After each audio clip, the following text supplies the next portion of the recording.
Esta toma la realizamos el 17 de abril de este año, el 2009, con la consecuencia de que este es un terreno ocioso, un terreno abandonado, un terreno que no presta función social.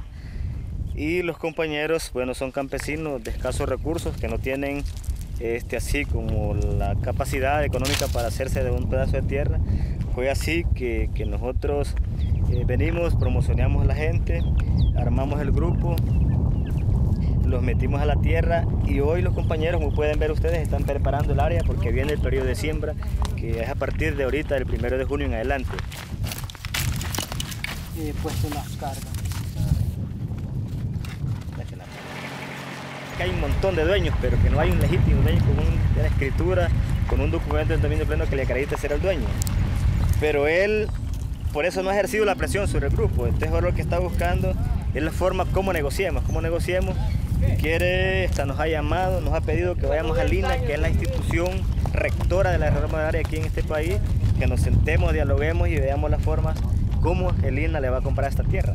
Entonces la explicación de nosotros es que si ellos tienen una documentación que les acredite que son los dueños, que los únicos que pueden negociar con ellos y les pueden comprar es la institución, el INA, como los únicos encargados de rectorar la reforma agraria en este país.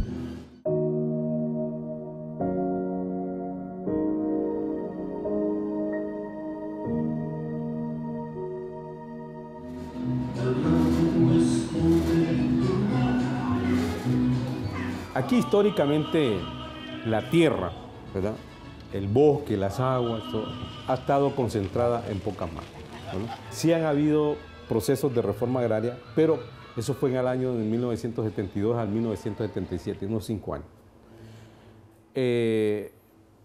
Pero luego se paralizó el proceso de reforma agraria, vino luego el neoliberalismo en el sector agrícola, se derogó la reforma agraria, la ley de reforma agraria, impusieron la ley de modernización agrícola y prácticamente se terminó el proceso de reforma agraria.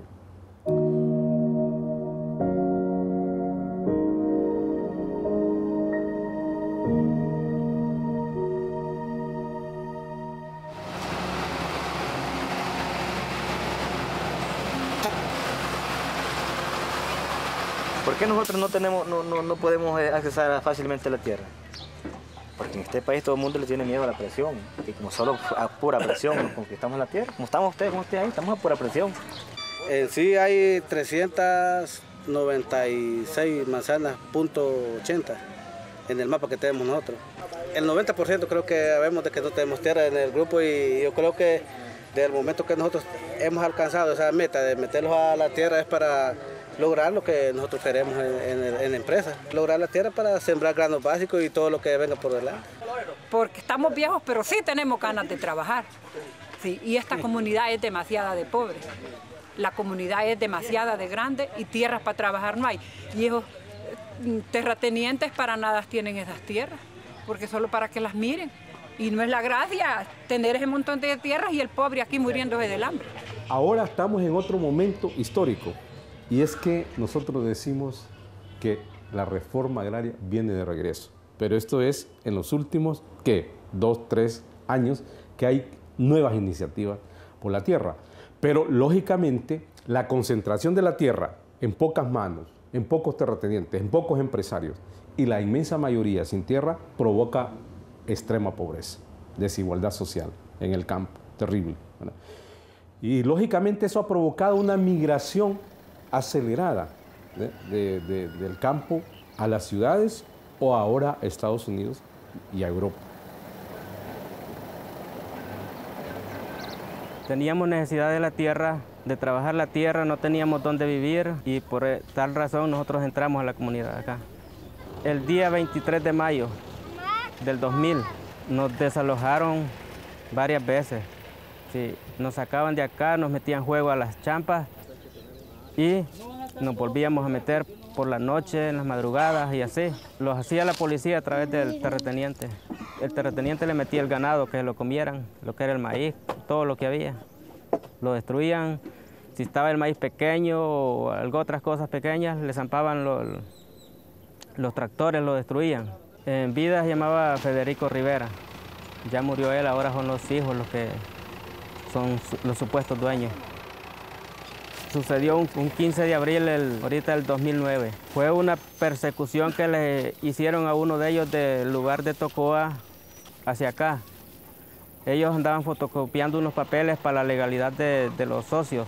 Cuando salían de fotocopiar los documentos, entonces los interceptaron unos maleantes, puede decir así, pues, porque sin medir palabras dispararon contra ellos. Se está investigando, pues, se puede decir. Sí, quiénes fueron, a través de la policía. Rumores se escuchan que, aparte del terrateniente, porque ellos no tenían enemigos en vida, fueron personas bien humildes, trabajadores, se dedicaban a trabajar y no más eso.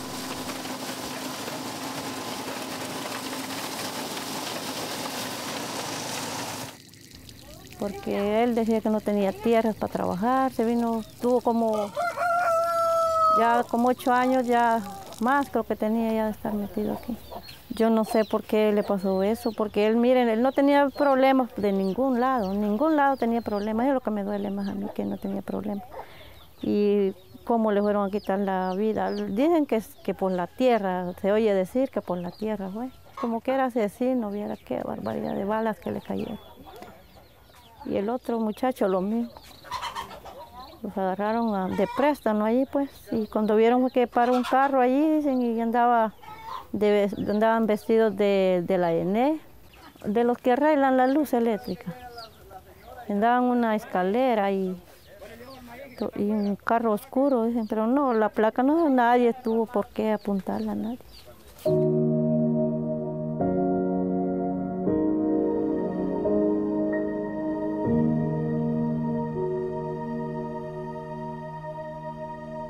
¿Y dónde está ubicado exactamente?